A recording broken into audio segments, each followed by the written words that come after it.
Exactly. So setup wise, if you look at your before setup, yeah, your hands are quite a long way forward. Then I think maybe because of the grip, they're not quite sure where the club needs to be.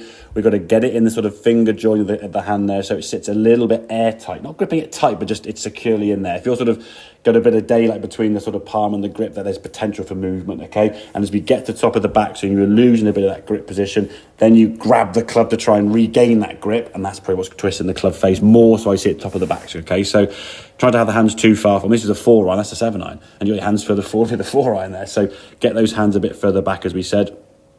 In terms of impact here now, you can see there's just about the ball being hit there now. I would say your hands are a little bit too far behind the golf ball there. This is kind of where you dropped underneath it.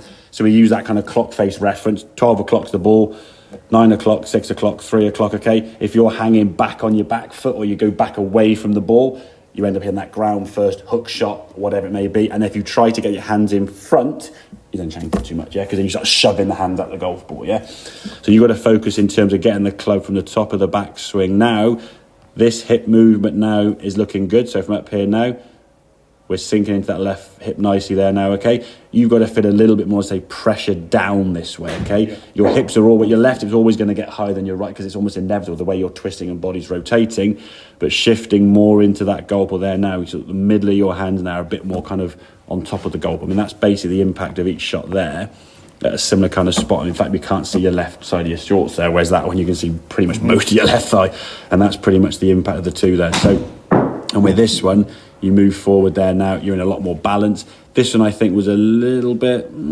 there. That kind of step back there is an indication that when you've hit it, you've kind of gone a little bit this way, back and underneath. So this shoulder's going low. That dumps the club into the ground behind the golf ball. There's the hook, okay? To try and get your hands forward or try to stop hooking it, you might shove the hands outwards. There's your unmentionable, okay? So it's that feeling from the top here now, almost like you feel like you're going pushing down.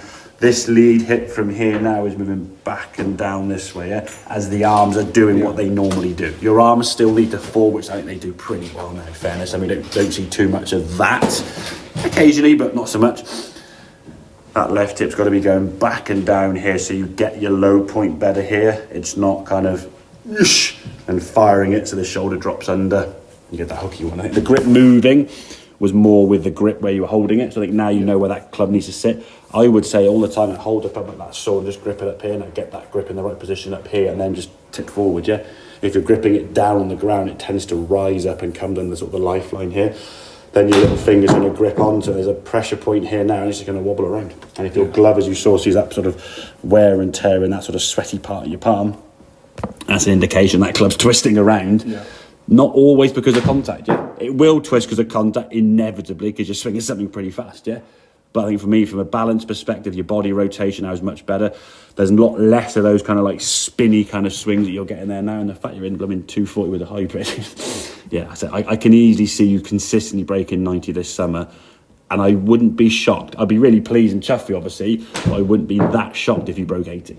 Yeah, because you can get around. There's not a single hole there you can't par without hitting like 5 on off the tee. Yeah. So you've got the skills and the ability from a distance point of view to easily get around that golf course.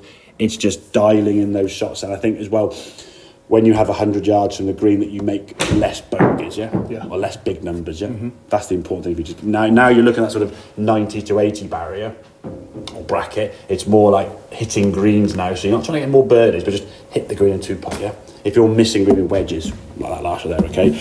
Or whatever it may be in terms of the greens hits and stuff, you're going to think the score's going to increase. So reduce the big numbers, but yeah, the way you're playing there now, mate, I can honestly see a good score in that mid to low 80s. We have a standard kind of score for you now, week on week, so. Okay, mate? Yes. Good stuff, very good, mate.